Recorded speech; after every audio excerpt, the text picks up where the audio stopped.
Hello everyone, this is Ravi Jha. आप सबका स्वागत है आपके खुद के चैनल टारगेट फॉर आईक्यू पे। जैसा कि हम सभी जानते हैं कि यूपी एपीओ का एग्ज़ाम आज के दिन सक्सेसफुली कंडक्ट किया जा चुका है उत्तर प्रदेश के दोनों ही डिस्ट्रिक्ट प्रयागराज और लखनऊ में, और उसी से संबंधित टारगेट फॉर आईक्यू के ऊपर ऑफिशियल आंसर की लॉ पेपर की डाली जा रही है। हालांकि इसमें 3 या 4 सवालों का जिक्र मेरे द्वारा नहीं किया गया है। एक बार जैसे ही उनके जवाब कंफर्म होते हैं मैं खुद आप तक फिर से एक बार सामने लेकर आने की पूरी कोशिश करूंगा। ये जो क्वेश्चन पेपर आपके सामने है ये आज का ही यूपी एपीओ 2022 का क्वेश्चन पेपर है और इसका सीरीज़ है या इसकी कोड संख्या है सी। यहाँ पे अगर हम क्वेश्चन नंबर 51 को देखते हैं तो यहाँ पे एक सिंपल सी बात पूछी गई है कि आमतौर पे क्रिमिनल प्रोसीजर कोड का वो कौन सा सेक्शंस है जो आमतौर पे उस बारे में चर्चा करता है कि जब कभी भी आपको एक search warrant outside of the India भेजने की ज़रूरत होती है तो वो किस फॉर्मेट में जाता है।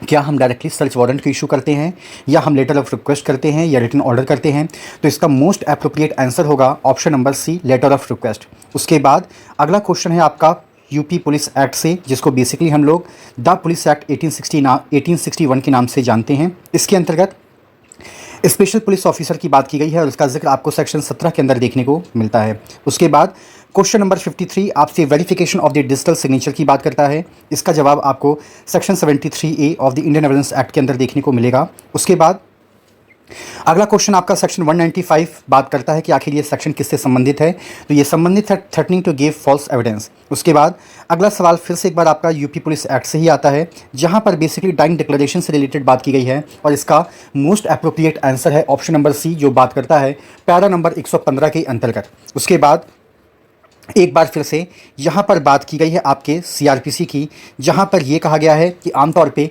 सीआरपीसी का वो कौन सा सेक्शंस है जो आमतौर पे कंप्लायंस की बात करता है, जहाँ पे अक्यूज्ड को सभी नेसेसरी डॉक्यूमेंट्स देने की ज़रूरत होती है, और ये सेक्शन है आपका 207। अब आते हैं हम क्वेश्चन नंबर 57 पे। ये डायरेक्टली बात करता है इंडियन एविडेंस एक्ट का वो चैप्टर नंबर 5 किस प्रावधान को डील करता है, तो ये बेसिकली डील करता है आपके डॉक्यूमेंट्री एविडेंस को। इसके बाद सेक्शन 110 आपका बात करता है हैबिचुअल ऑफेंडर्स की, जहां पे आमतौर पर कोर्ट्स उनसे सिक्योरिटी लेती है उनके गुड बिहेवियर के रिगार्डिंग। और उसके बाद आपका जो अगला क्वेश्चन है वो बात करता है राइटिंग से रिलेटेड, जहां पर जब कभी भी हिंसा या बल का प्रयोग अनलॉफुल असेंबली के मेंबर्स के द्वारा किया जाता है तो उनके ऊपर जो चार्जेस लगते हैं वो राइटिंग के ही लगते हैं। उसके बाद अगला क्वेश्चन फिर से आपका पुलिस एक्ट का है, जो बात करता है विलेज पुलिस ऑफिसर का जिक्र कहाँ पर किया गया है, तो ये जिक्र देखने को मिलता है आपको सेक्शन 21 में। इसके बाद अगला सवाल फिर से आपका यूपी पुलिस एक्ट का ही है, जो बात करता है माउंटेड पुलिस का जिक्र कहाँ पर किया गया है, चैप्टर नंबर 8 में। अब हम आते हैं क्वेश्चन नंबर 62 पे। ये बात करता है कि वो कौन सा पेयर है जो करेक्टली मैच नहीं है, तो देखिए यहाँ पर ऊपर के जो 3 पेयर्स हैं वो आपस में बिल्कुल करेक्टली मैच हैं। अरेस्ट बाय द मजिस्ट्रेट है, ये आपका बिल्कुल भी करेक्टली मैच नहीं है, तो ये आपका मोस्ट एप्रोप्रिएट आंसर होगा। उसके बाद हम लोग क्वेश्चन नंबर 64 पे आते हैं, तो ये बात करता है कि वो कौन सा जानवर है इनमें से जो कैटल की परिभाषा के अंतर्गत पुलिस एक्ट के अंदर इंक्लूड नहीं किया गया है, तो वो है आपका डॉग। उसके बाद अगला क्वेश्चन आपका बात करता है legal aid at the expenses of the state government, और इसका जिक्र आपको देखने को मिलता है section 304 of the code of criminal procedure. उसके बाद अगला क्वेश्चन फिर से आपका जनरल डायरी से संबंधित है और इसका जिक्र आपको द पुलिस एक्ट 1861 के सेक्शन नंबर 44 के अंदर देखने को मिलता है। उसके बाद अगर हम एक्सपर्ट ओपिनियन के अंतर्गत हम डिजिटल सिग्नेचर की बात करते हैं तो ये आपको विकल्प देखने को मिलेगा सेक्शन 47A के अंतर्गत। उसके बाद डकैती के लिए जो प्रिपरेशन की जाती है वो पनिशबल है आपका सेक्शन 399 ऑफ द IPC। उसके बाद अगर हम relevancy of documents chart map की बात करते हैं तो ये सेक्शन 36 के अंदर आपको देखने को मिलेगा। उसके बाद अगर हम अगले पार्ट पे आते हैं तो ये जो क्वेश्चन नंबर 70 है ये बात करता है कि इनमें से वो कौन सा पेयर है जो बेसिकली आपका करेक्टली मैच है, या हम कह सकते हैं कि करेक्टली मैच इसके अंदर आपको करने की ज़रूरत है, तो इसका ऑप्शन नंबर ए एप्रोप्रिएट माना जाएगा। उसके बाद अगर हम पोस्टल और टेलीग्राफ अथॉरिटी की बात करते हैं कि कौन वारंट को इशू कर सकता है, तो वो पावर देखिए डीएम के पास भी होती है, चीफ जुडिशियल मजिस्ट्रेट के पास भी होती है, कुछ केसेस में हाई कोर्ट के पास भी होती है, बट यहाँ पे जो मोस्ट एप्रोप्रिएट है वो आपका ऑप्शन नंबर ए है, तो हम इसके ऊपर टिक करते हैं। उसके बाद एडमिसिबिलिटी की बात की गई है आपके सेक्शन नंबर 65 के अंतर्गत, इसको देख लीजिएगा। सेकेंडरी एविडेंस, एक जगह सिर्फ सेकेंडरी एविडेंस का जिक्र किया गया है और दूसरी जगह सेक्शन 65 में इस बात का जिक्र किया गया है कि 65 के अंतर्गत हम सेकेंडरी एविडेंस को एडमिट कर सकते हैं या उनको हम ले भी सकते हैं, ठीक है। उसके बाद अगला क्वेश्चन आपका बेसिकली इलस्ट्रेशन बेस्ड है और ये आपको रॉबरी से कोरिलेट करता है। उसके बाद अगर हम रिट ऑफ हैबियस कॉर्पस की बात करते हैं under the provision of the CrPC, तो ये सेक्शन 97 के अंदर आपको देखने को मिलता है। सेक्सुअल हरासमेंट से रिलेटेड सेक्शंस आपको 354A आपको देखने को मिलता है। वैसे तो ऑलमोस्ट सारे सेक्शंस कहीं ना कहीं इससे कोरिलेट करते हैं, बट पर्टिकुलरली सेक्सुअल हरासमेंट की बात की गई तो ये 354A, ठीक है। उसके बाद अगर हम अगले सेक्शंस की बात करते हैं तो जरा सेक्शन नंबर 14 को आप देखेंगे तो उसके क्लॉज 1 के अंतर्गत आपको नॉलेज नजर आएगी, नेग्लिजेंस नजर आएगा, गुड फेथ नजर आएगा, इंटेंशन नजर आएगा, लेकिन आपको मोटिव नजर नहीं आएगा। और यहीं पे सवाल पूछा गया है कि डज नॉट डिफाइन, ठीक है। उसके बाद अगर हम अगले सेक्शंस की बात करते हैं, अगले क्वेश्चंस की बात करते हैं, तो बेसिकली पुलिस ऑफिसर के सर्टिफिकेट के रिगार्डिंग बात करता है और इसका जिक्र सेक्शन 8 के अंदर आपको देखने को मिलेगा। अगला क्वेश्चन फिर से आपका सेक्सुअल इंटरकोर्स की बात करता है between the husband and the wife during the process of the judicial separation. इसका सही जवाब है 376B। उसके बाद यूपी पुलिस रेगुलेशंस का जो पैराग्राफ वाला पार्ट है उसके अंदर चैप्टर नंबर 13 आपकी बात करता है अरेस्ट, बेल और कस्टडी के रिगार्डिंग। उसके बाद अगला क्वेश्चन जो है जहां पर बात की गई है सेक्शन 330 ऑफ द आईपीसी की। बेसिकली ये इलस्ट्रेशन है जो 330 के इलस्ट्रेशन नंबर 1 के अंदर आपको देखने को मिलता है, जहां पर एक पुलिस ऑफिसर बी नाम के व्यक्ति को टॉर्चर करता है ताकि वो अपने जुर्म का कबूल करे, ठीक है। उसके बाद 81 जो क्वेश्चन है ये फिर से आपसे सही पेयर के मैच की बात करता है। तो यहाँ पे जितने भी पेयर हैं वो ऊपर नीचे मैच हो रहे हैं, लेकिन सिर्फ एक ही ऑप्शन है बी जो एग्जैक्टली बात करता है burden of proof as to a particular fact. और अगर आपने उत्तराखंड एपीओ का एग्जाम दिया होगा तो सेम 106 का जो इलस्ट्रेशन है जो विदाउट टिकट की बात करता है while travelling the Indian railway, तो वो सवाल आपसे उत्तराखंड एपीओ में पूछा गया था। उसके बाद सेक्शन 100 के अंदर जो अमेंडमेंट हुआ है वो आपका सन 2013 में हुआ है। इसके बाद अगला क्वेश्चन बात करता है कि कम्यूट सेंटेंस की पावर एप्रोप्रिएट गवर्नमेंट के पास होती है। उसके बाद अगला क्वेश्चन फिर से आपका इंडियन एविडेंस एक्ट से को रिलेट करता है जो बेसिकली बात करता है पब्लिक डॉक्यूमेंट्स की, लेकिन आमतौर पे ये एक ऑब्लिगेशन भी देता है उन पब्लिक ऑफिसर्स को ताकि वो ऑन डिमांड उनको पब्लिक डॉक्यूमेंट्स मुहैया या प्रोवाइड करा सकें। उसके बाद अगला क्वेश्चन आपसे फिर से सॉलिटरी कन्फाइनमेंट को लेकर बात करता है जिसका जिक्र सेक्शन 73 के अंदर आपको देखने को मिलता है। बेसिकली ये वो टाइम पीरियड होता है जहां पर एक कैदी को एक रेगुलर इंटरवल के लिए एकांत परिरोध में रखा जाता है। उसके बाद अगर हम लास्ट 87 क्वेश्चंस की बात करते हैं तो ये डिफॉल्ट ऑफ फाइन की बात करता है सीआरपीसी के तहत और इसका जिक्र आपको देखने को मिलेगा सेक्शन 30 के क्लॉज 1 के अंतर्गत, ठीक है। उसके बाद अगर हम क्वेश्चन नंबर 88 को देखते हैं तो आमतौर पर मेरे हिसाब से जो मालखाना का जो इंस्पेक्शन किया जाता है वो वंस इन अ 6 मंथ होता है, यानी कि साल में लगभग 2 बार। उसके बाद facts admitted need not to be proved, इसके अंदर जो भी पार्टीज होती हैं उनके एजेंट्स होते हैं और जिस फैक्ट को वो एडमिट कर चुके रहते हैं ये जिक्र आपको सेक्शन 18 इंडियन एविडेंस एक्ट के अंदर देखने को मिलता है। इसके बाद क्वेश्चन नंबर 90 आपसे बात करता है रॉन्गफुल लॉस और रॉन्गफुल गेन को। तो एक चीज़ यहाँ पर ध्यान रखिएगा, सेक्शन 23 रॉन्गफुल गेन और रॉन्गफुल लॉस दोनों की ही बात करता है, तो जाहिर सी बात है यहाँ पे जो ऑप्शन नंबर डी है वो आपका गलत होगा, लेकिन आंसर के हिसाब से सही माना जाएगा। उसके बाद अगर हम देखते हैं कि वो कौन से प्रावधान हैं द पुलिस एक्ट 1861 के, जहां पर डीएसपी के पास पावर है कि वो एरिया के वॉल्यूम म्यूजिक से रिलेटेड चीज़ों को कंट्रोल कर सकता है, तो उसका जिक्र आपको सेक्शन 30 के क्लॉज 4 के अंतर्गत देखने को मिलता है। इसके बाद आईपीसी का chapter number 11 offence against the public justice की बात करता है, इसको आप लोग देख लीजिएगा। इसके बाद एक बार फिर से यहाँ मैच दी फॉलोइंग का जिक्र किया गया है, जहाँ पर अगर आप इसको प्रॉपरली मैच करते हैं with the help of the bare act तो आपको ऑप्शन नंबर ए सही नजर आएगा। उसके बाद यहाँ पर पावर की गई है विड्रॉल ऑफ द केसेस की, तो इसमें अंदर जो सवाल आपसे पूछा गया था वो 409 से संबंधित था, तो जाहिर सी बात है 409 सेक्शन जिसकी पावर की बात करता है इसको आप लोग देख लीजिएगा।